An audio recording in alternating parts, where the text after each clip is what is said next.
오늘 읽은 마태복음 27장 32절에서 66절 말씀에는 우리 주 예수님께서 십자가에 못 박혀 죽으신 사건이 기록되어 있습니다. 예수님께서는 아무 죄가 없으신 분이지만 온 세상의 죄를 친히 다 담당하셨습니다. 그리고 예수님께서는 십자가에서 피 흘려 죽으심으로 말미암아 사람들의 죄를 대속하시는 인류 구속 사역을 완성하신 것입니다. 오늘 본문 말씀 32절을 보니까 십자가를 지고 가는 사람이 예수님이 아니라 구레네 사람 시몬이라고 나옵니다. 예수님은 십자가를 안 졌느냐? 예수님이 십자가를 지셨습니다. 요한복음 19장 17절에 보니까 그분께서 자기 십자가를 지고 해골의 장소라 하는 곳으로 가셨다고 기록이 되어 있습니다. 그런데 이 십자가는 한 사람이 지기에는 너무 크고 무겁습니다. 얼마 못 가가지고 쓰러집니다. 더군다나 예수님께서는 심한 채찍질을 당해가면서 그 십자가를 지고 간신히 거의 한 걸음 한 걸음 떼놓고 기다시피 해서 걸어가셨습니다. 말이 채찍질이지 이게 매끈한 채찍이 아닙니다. 로마 군병들이 사용하는 그 채찍 끝에는요, 날카로운 갈고리라든지 그 짐승의 뼈 이런 것들이 다 박혀 있어요. 그래서 한번 채찍에 탁 휘감겨가 촥 잡아당기면요, 살점을 살에 박혔다가 살점을 뜯어 발기는 온몸을 갈기갈기 찢는 그런 채찍입니다.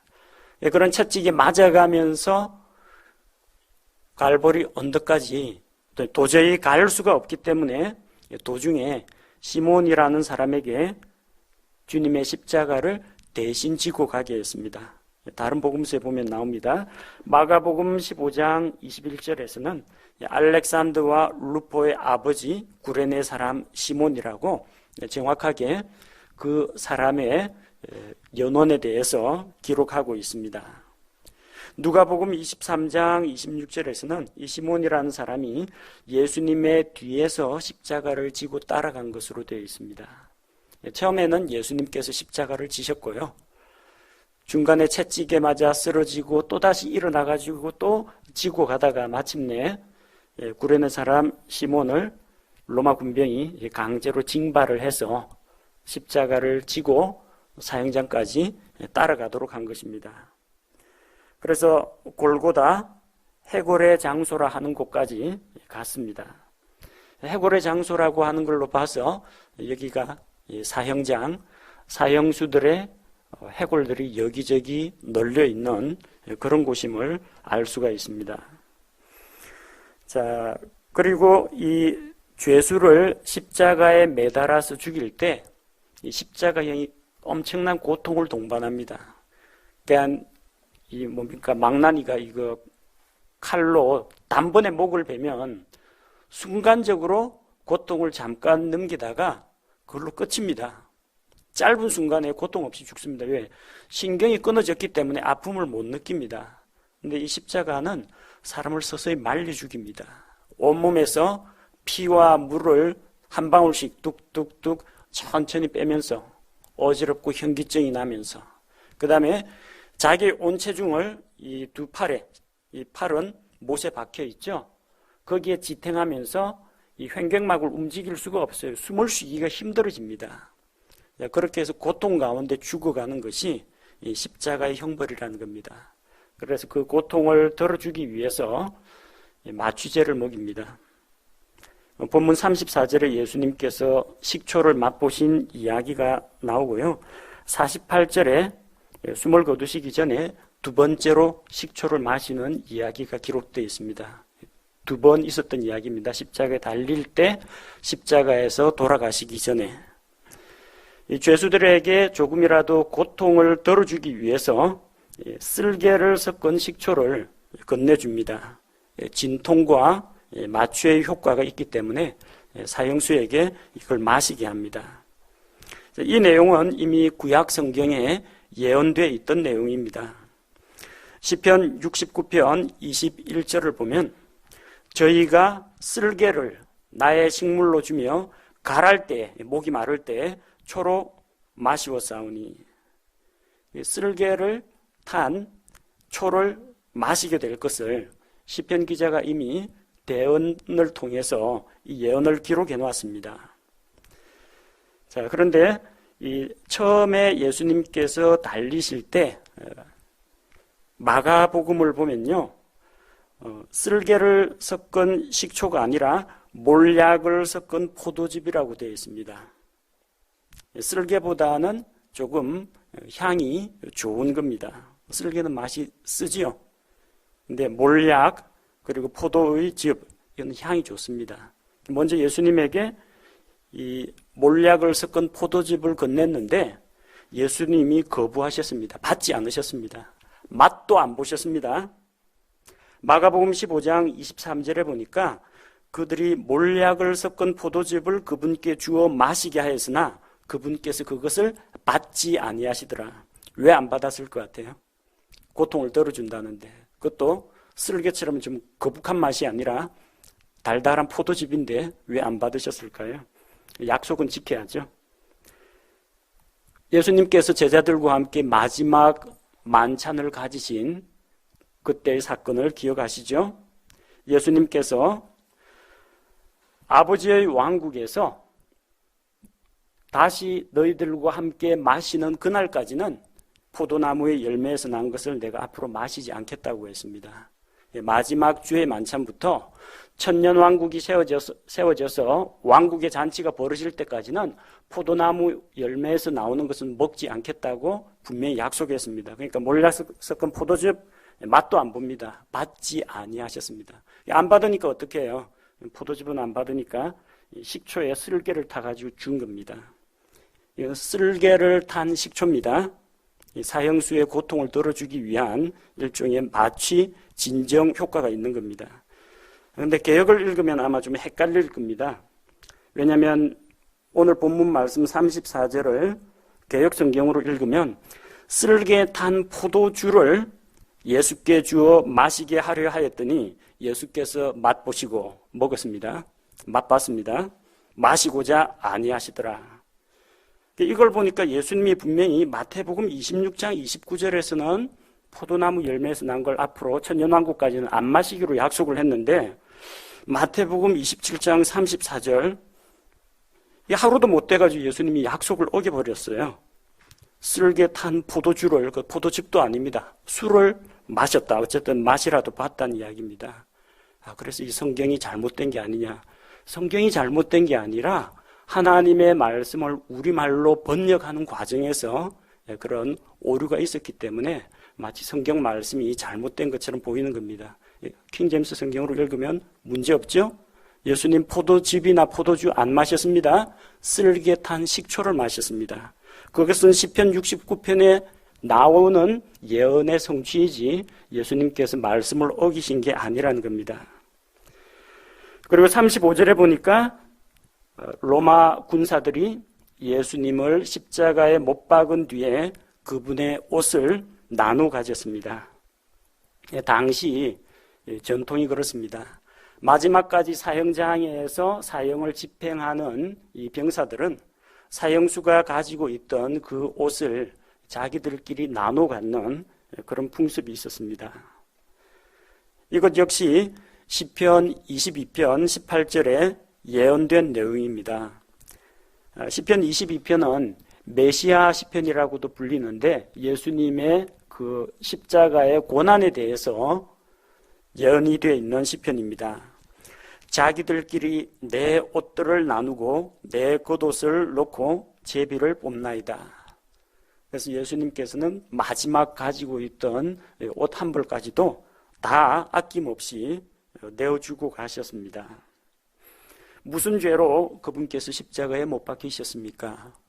엄밀히 말하면 아무런 죄가 없습니다. 아무런 죄가 없어요. 빌라도는 법정에서 나는 그에게서 어떤 죄도 어떤 잘못도 발견할 수 없다고 2번이나 법정에서 선포했습니다. 다만 넘겨준 것은 예수님을 넘겨주지 않으면 카이사르의 친구가 아니다. 마치 그걸 빌미로 본국에 고발을 할 것 같고 백성들이 밀란을 일으킬 것 같으니까 여론의 압력에 밀려서 마지못해서 내어주었을 뿐입니다. 그래도 형을 집행하는데 죄명은 있어야 되지 않습니까? 그래 명분이 서겠죠. 예수님의 그 명패를 붙였습니다. 머리 위에 이 사람은 유대인들의 왕 예수라고 쓴 죄명을 붙였습니다. 유대인들은 인정하지 않았습니다. 유대인들의 왕 예수라고 적지 말고 자칭 유대인의 왕이라고 적어라. 그렇게 빌라도에게 압력을 넣었지만 빌라도는 자기가 써야 할 그것을 기록했기 때문에 그 말을 들어주지 않았습니다. 유대인들은 예수님을 자기들의 왕으로 인정하지 않았습니다. 자기 땅에 오매 자기 백성이 그분을 영접하지 않았고 예수님을 왕으로 메시아로 받아들이지 않았습니다. 예수님이 주시겠다고 하는 하늘의 왕국도 거절했습니다. 그러나 유대인들이 아닌 이방인들이 예수님을 왕으로 인정하고 있다는 겁니다. 우리 마태복음 2장에서 이미 동쪽에서 온 지혜자들이 예수님을 찾아와서 예루살렘에 가서 뭐라고 이야기했습니까? 유대인들의 왕으로 나신 이가 어디 계시냐? 이 땅에 오신 예수님을 가리켜서 유대인들의 왕이라고 했습니다. 그들은 이방인들입니다. 동쪽에서 왔다고 하니까 예루살렘에서 저 동쪽 아라비아 쪽에서 온 사람들입니다. 이방인들은 예수님을 유대인들의 왕으로 인정했습니다. 또한 로마에서 온 이방인 본디오 빌라도, 로마의 백부장, 이런 사람들은 예수님을 왕으로 인정했습니다. 그래서 명패에다가 유대인들의 왕 예수라고 했습니다. 로마의 식민지 제도 하에서는 자치권은 가질 수가 있지만 그들 가운데 왕을 세우는 것은 금지가 되어 있습니다. 유대인들도 카이사르 외에는 우리에게 왕이 없습니다. 이 사람을 만약에 유대인들의 왕이라고 하는 자를 당신이 인정하면 카이사르의 친구가 아닙니다. 그렇게 항변한 것처럼 유대인들은 왕을 세울 수가 없습니다. 그래서 유대인들의 왕이라는 그 죄명을 붙인 겁니다. 그건 죄가 아닙니다. 세상 법정에서는 카이사르 이외에 다른 왕을 인정하면 죄가 됩니다. 반역죄입니다. 그러나 예수 그리스도는 유대인들의 왕 맞습니다. 하나님께서 보내셨고 조상들에게 약속했던 그 메시아를 보냈기 때문에 유대인들의 왕이라는 것은 사실이지 거짓이나 왕을 사칭한 것이 아니라는 이야기입니다. 예수님이 십자가에 달릴 때 두 강도가 함께 십자가에 못 박혔습니다. 이렇게 한 것은 예수님을 범죄자로 이제 몰아가기 위한 겁니다. 예수님을 이제 가운데 왼편에 하나, 오른편에 하나 이래 놓으니까 범죄자들과 똑같은 취급을 받았다는 겁니다. 두 강도가 예수님의 좌우편에 못 박혀 있으니까 가운데는 뭡니까? 우두머리 범죄자나 더 극악무도한 범죄자로 인식이 되도록 한 겁니다. 이사야 대언자는 이사야 53장 12절에서 이는 그가 범법자들과 함께 계수되었기 때문이니라. 죄인으로 간주되고 죄인으로 취급당했다는 이야기입니다. 사람들은 예수님을 조롱했습니다. 39절 40절에서 지나가던 자들이 예수님께 욕을 합니다. 성전을 헐고 사흘 만에 짓는 자여 내 자신이나 구원하라. 내가 만일 하나님의 아들이거든 십자가에서 내려오라고 합니다. 이전에 한번 들어본 적이 있죠. 내가 만일 하나님의 아들이거든. 어디에서 나왔어요? 마태복음 4장에서 마귀가 예수님을 시험할 때 썼던 내용입니다. 내가 만일 하나님의 아들이거든 이 돌로 빵을 만들어 봐라. 내가 만일 하나님의 아들이거든 이걸 해봐라. 마귀가 예수님께서 하나님의 아들이신 거 모르겠어요? 알고 있습니다.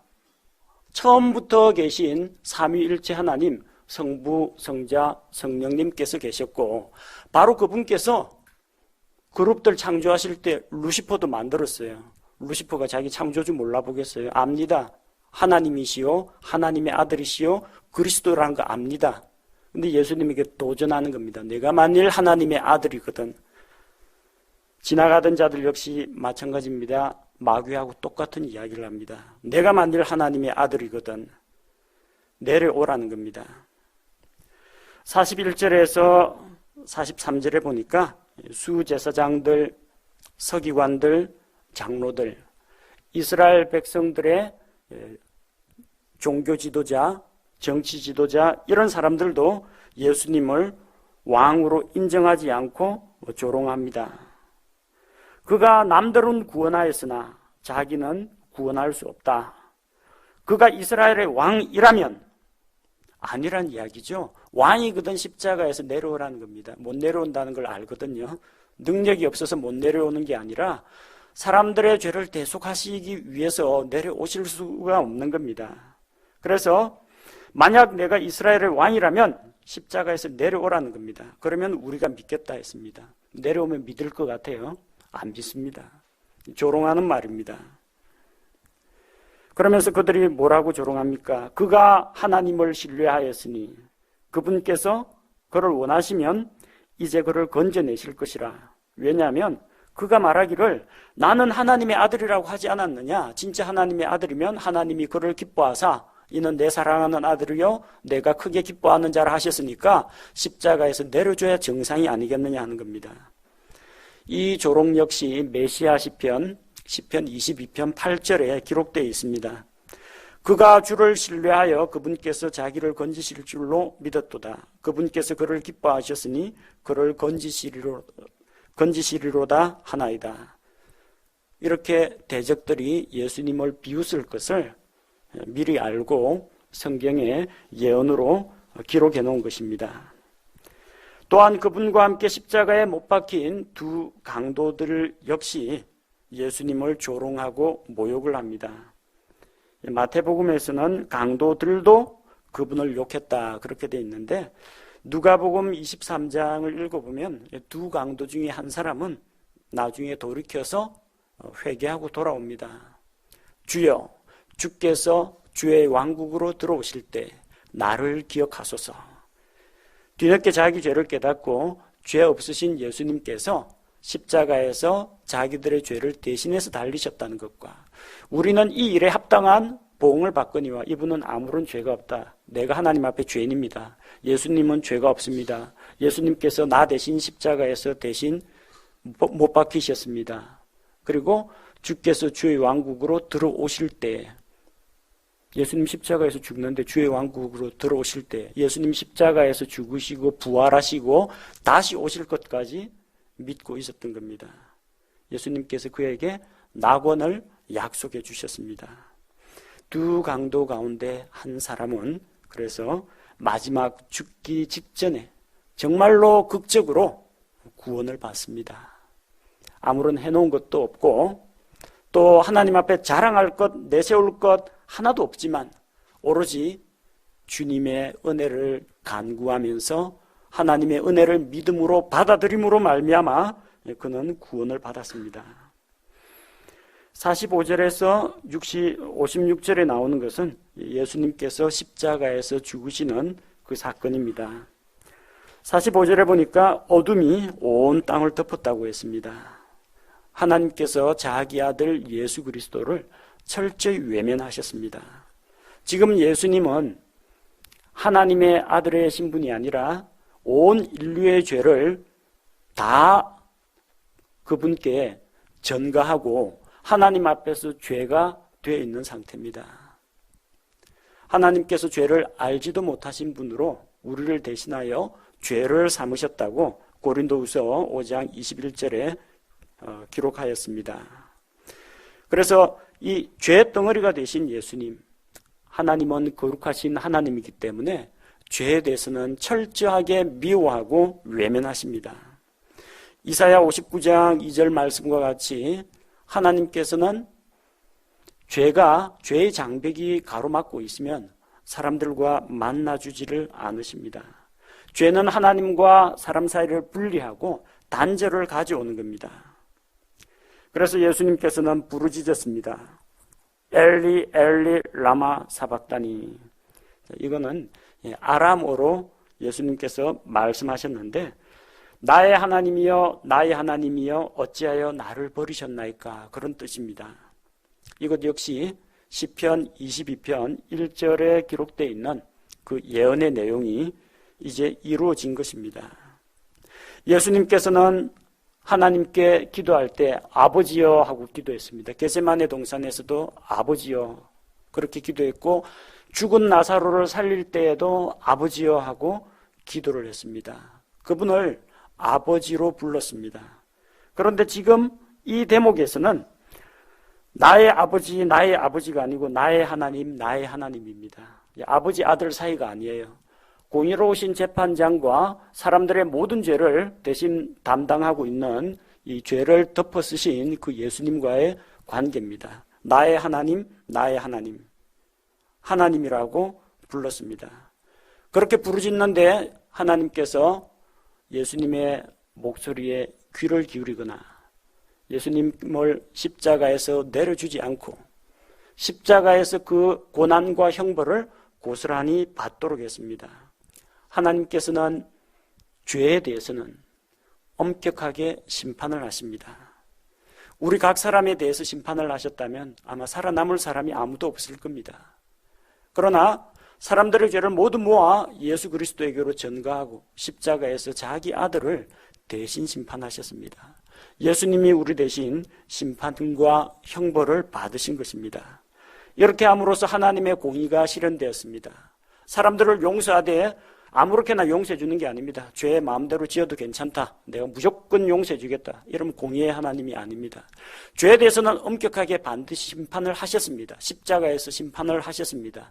하나님의 공의가 세워졌습니다. 또한 예수님께서 우리 대신 이렇게 죄의 삭슬 담당하심으로 말미암아 하나님의 공의 앞에 죄값이 지불되었습니다. 예수님이 우리 대신 갚아주셨어요. 예수님께서 나를 대신해서 그 죄값을 갚아주셨다는 것을 자기가 인정하고, 법적 용어로 추인이라고 합니다. 이미 이루어진 사실을 자기의 것으로 받아들이는 걸 말합니다. 그걸 인정하는 겁니다. 그렇게 되면은 법률적인 효력이 발생합니다. 내가 죄인이지만 예수님이 대신 죄의 삭슬 지불하셨기 때문에 내 죄의 문제가 해결이 되는 겁니다. 이를 통해서 하나님께서는 자신이 의로우실 뿐만 아니라 또한 예수 그리스도를 믿는 자들을 의롭다고 인정하십니다. 의롭다고 불러주십니다. 예수님을 믿는 자들이 죄가 하나도 없는 그런 완벽하고 거룩한 자라는 뜻이 아니라 예수님께서 이미 죄의 삭슬 치르셨기 때문에 더 이상 문제 삼지 않으시고 우리에게 죄가 있지만 무죄를 선언하시는 겁니다. 이게 하나님의 칭의입니다.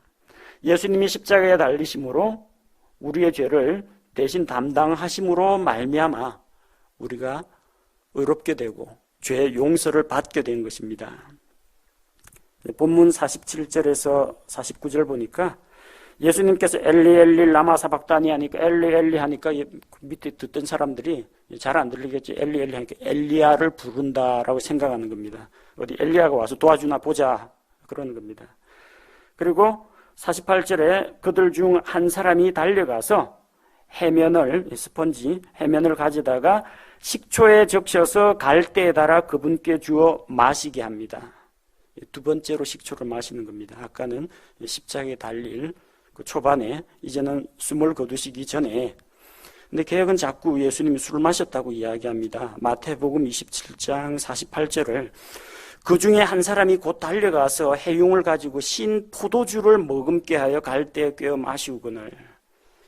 신 포도주를 먹었다라고 이야기하는데, 예수님께서 드신 것은 그 해면에 적신 식초를 마신 겁니다. 이거는 시편에 이미 예언되어 있는 내용이고, 이 식초는 포도나무 열매에서 난 포도즙이나 포도주하고는 아무런 관계가 없는 겁니다. 자, 그리고 예수님께서 마지막으로 그렇게 내가 목마르다 하니까 목이 가랄 때 식초를 마시게 해줬는데, 마지막으로 50절에서 큰 소리로 외치시고 숨을 거두셨습니다. 큰 소리로 외치셨는데 뭐라고 외치셨느냐? 마태복음에는 기록되어 있지 않지만 누가복음 23장 46절에 기록되어 있습니다.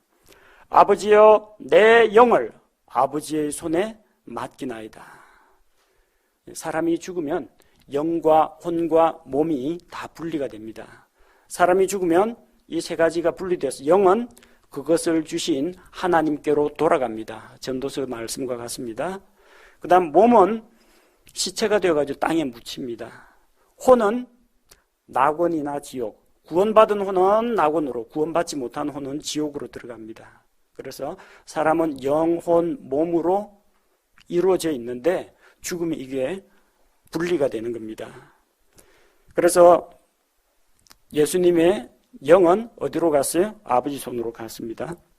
예수님의 몸은 무덤에, 돌무덤에 묻히셨습니다. 예수님의 혼은 십자가에서 약속하신 대로 땅속에 있는, 그 당시 낙원은 땅속에 있었습니다. 그 십자가에 달린 그 강도 데리고 땅속 낙원으로 가셨습니다. 영과 혼과 몸이 이렇게 분리가 됩니다. 자, 그리고 이때 마태복음이기 때문에 특별히 유대인들을 위한 복음서죠. 유대인들은 뭘 추구합니까? 표적을 추구합니다. 뭔가 보여줘야 믿는 민족이에요. 표적들이 많이 나오죠.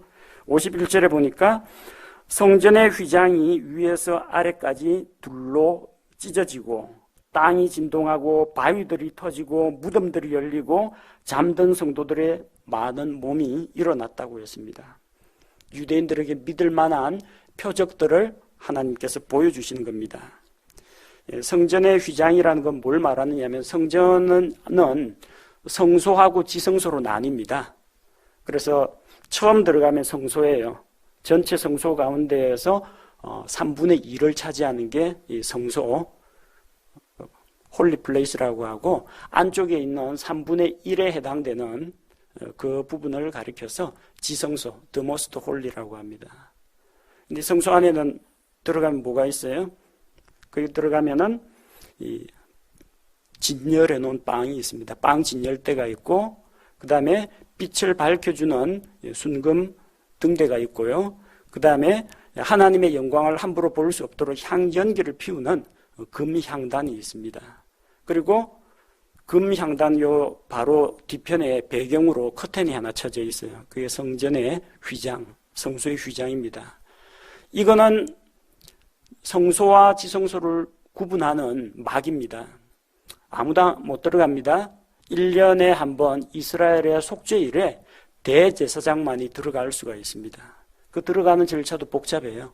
먼저 자기 죄 문제를 해결하고 그 다음에 이스라엘의 모든 회중을 위해서 속죄하기 위해서 짐승 희생물의 피를 가지고 갑니다. 혹시라도 하나님의 영광을 자기 눈으로 보게 될까 봐 이 향을 담은 접시, 여기서 향이 뭉클뭉클 피어올라서 전면을 가리게 합니다. 그리고 피를 담은 그릇을 가지고 그 안에 들어가면 아무것도 없어요. 그 안에 있는 건 언약궤 하나만 있습니다. 언약궤 뚜껑에 그룹들 2마리가 날개를 펴가지고 날개가 맞닿아 있어요. 그룹들 날개 아래 언약궤 뚜껑 위, 거기가 긍휼의 자리입니다. 하나님께서 임재하셔서 사람을 만나주시고 긍휼을 베푸시는 자리입니다. 다른 말로 속죄소, 시은소, 시은좌라고 번역된 것도 있습니다. 그 긍휼의 자리에 희생원물의 피를 7번 뿌려가지고 온 회중의 죄를 대속하게 됩니다. 그것은 1년에 한 번 대제사장만이 지성소까지 들어갈 수가 있어요. 왜? 휘장이 막고 있어요. 그 막고 있는 휘장에 어떤 무늬가 수놓아져 있는지 아십니까? 그룹들의 무늬가 수놓아져 있습니다. 그룹 형상이 있어요. 그래서 못 들어가요. 그룹은 하나님의 영광을 수호하는 수호대장들입니다. 호위병들이에요. 아담과 이브가 에덴 동산에서 쫓겨났죠. 그들이 다시 에덴 동산으로 돌아오는 걸 막기 위해서 불칼, 화염금을 가지고 있는 그룹들이 지켰습니다. 그 그룹들이 가로막고 있기 때문에 그룹 무늬가 가로막고 있기 때문에 아무도 가지를 못하는 거예요. 하나님과 거룩하신 하나님과 이 죄인들을 분리하는 장벽이 있습니다. 그러나 예수님께서 십자가에 달려 죽으실 때 성소와 지성소를 나누는 휘장이 찢어졌습니다. 이제 문이 열렸어요. 가로막는 게 없습니다. 히브리서 10장 20절에 보면은 예수님께서 이 길은 그분께서 우리를 위하여 휘장, 곧 자기의 육체를 통해 거룩히 구분하신 것이니라. 우리가 예수님의 피를 힘입어 새롭고 살아있는 길로 지성소에 들어갈 담대함을 얻었는데, 무엇 덕분에? 예수님께서 우리 죄를 위해서 십자가에서 죽으시고 대속하심으로 말미암아 하나님과 우리 사이를 가로막고 있는 그 지성소 휘장이 찢어졌다는 겁니다. 그 길로, 열린 길로 언제든지 때를 따라 도우시는 하나님의 긍휼과 은혜를 얻기 위해서 담대하게 나아갈 수 있게 되었다는 겁니다.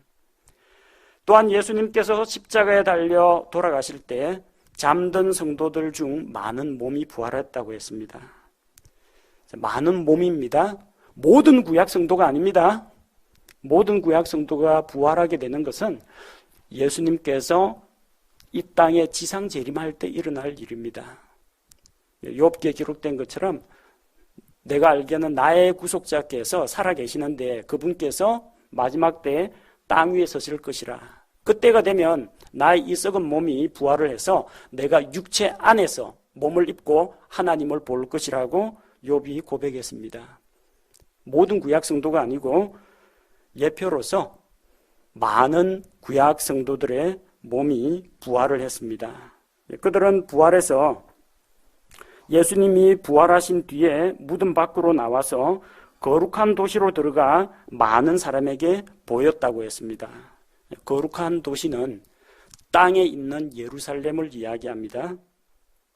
마태복음 4장 5절에 보면은 마귀가 예수님을 시험할 때 거룩한 도시 예루살렘 그 내용이 나오죠. 마태복음에서 이야기하는 거룩한 도시하고 요한계시록에서 이야기하는 것하고는 다릅니다. 마태복음 4장 5절에 마귀가 그분을 데리고 거룩한 도시로 올라가 성전 꼭대기에 그분을 세우고, 거룩한 도시는 예루살렘이고 성전은 예루살렘 성전이란 이야기입니다. 마태가 이야기하는 이 거룩한 도시는 지상에 있는 예루살렘을 말하는 겁니다. 저 하늘나라 이야기하는 거 아닙니다. 새 예루살렘은 아직 임하지 않았습니다. 새 예루살렘은 언제요? 천년왕국 끝나고 새 하늘과 새 땅과 새 예루살렘이 나옵니다. 이 당시에는 새 예루살렘 없어요. 그리고 하늘에 올라가서 보인 거 아닙니다. 그 하늘에 사람은 2사람밖에 없어요. 구약시대 믿음 안에서 죽었던 사람은 예수님 부활해서 승천하기까지는 땅속 낙원에 있어요. 하늘에는 사람이 2사람밖에 없어요. 에녹하고 엘리야밖에 없어요. 그 많은 사람이 아니에요. 많은 사람에게 보였다는 건 예루살렘 성내 시가지에 가지고 자기가 부활한 것을 보여줬다는 이야기입니다. 그래서 지상하고 저 하늘 새 예루살렘하고 헷갈리시면 안 됩니다. 그리고 주변에서 그걸 지켜보던 사람들이 있어요. 백부장. 이 백부장은 로마 백부장을 이야기합니다. 유대인들은 군대를 가질 수가 없습니다. 식민지이기 때문에 로마 군인들이 유대인들을 지배했지, 유대인들은 자체 군대를 형성하거나 소집하거나 결성하는 게 금지가 되어 있습니다. 이 로마 병사들, 사형을 집행하는 병사들을 이끌고 온 이 백부장이, 그리고 그와 함께 예수님을 지켜보던 자들이 지진이 일어나고 바위들이 터지고 이런 일련의 사건들을 보면서 심히 두려워합니다. 하나님의 영광과 능력 앞에서 무릎을 꿇고 고백합니다. 진실로 이분은 하나님의 아들이었도다. 유대인들은 안 믿지만 이방인들은 이렇게 예수님을 하나님의 아들로 고백했습니다. 한편 예수님을 섬기고 따르던 그런 여자들도 멀리서 이 광경을 지켜보고 있었습니다.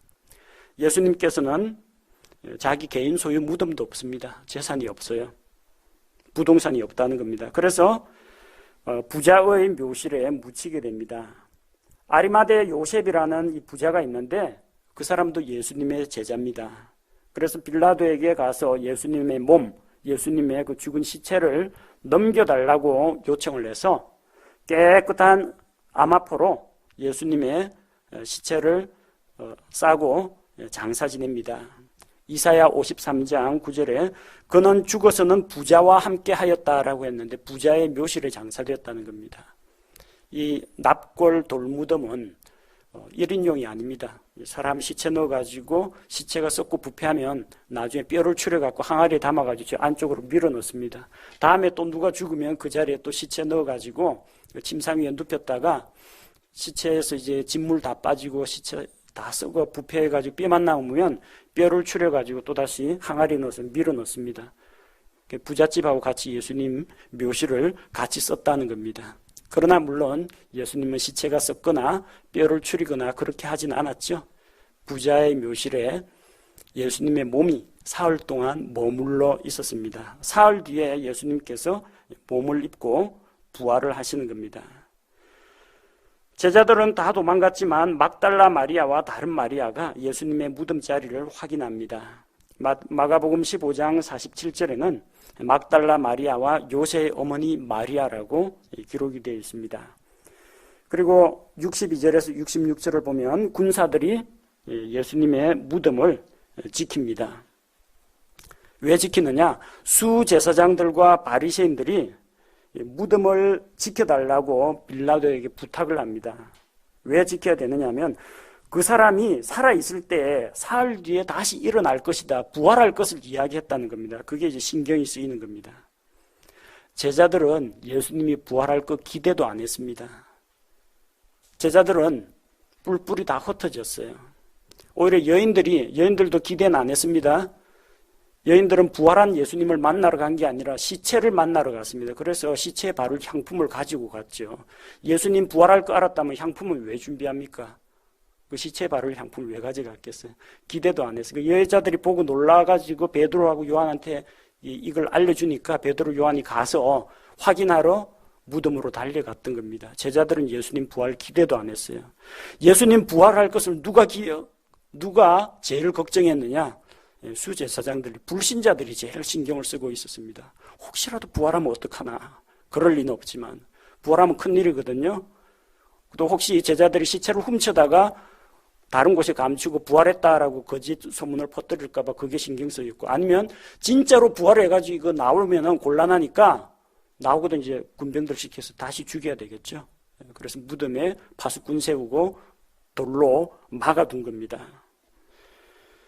무덤 입구를 돌로 막고 봉인을 하고 파수꾼들을 세우고 지켰습니다.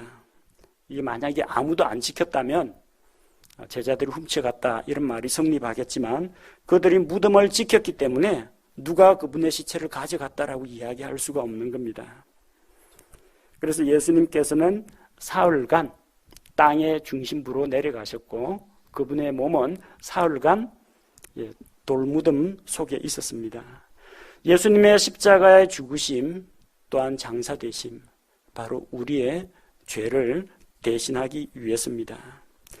우리는 오늘 예수님의 십자가 사역을 살펴보았습니다. 예수님의 탄생, 사역, 십자가의 고난, 죽으심, 이 모든 것들이 구약 성경에 기록된 예언의 말씀과 정확하게 맞아떨어집니다. 성경 말씀이 참 놀라운 진리라는 것을 우리에게 가르쳐주고 있습니다. 하나님의 약속은 반드시 이루어진다는 것을 우리에게 보여줍니다. 우리를 위한 예수님의 십자가, 고난과 죽음을 기억하면서 항상 감사하고, 또 아직까지 구원받지 못한 사람들에게 구원자이신 예수 그리스도를 소개할 책임이 우리에게 있습니다. 또 예수님의 부활처럼 우리도 부활하여서 영광 가운데에서 주님을 만날 그런 소망을 가지고 살아야겠습니다. 제가 기도하겠습니다.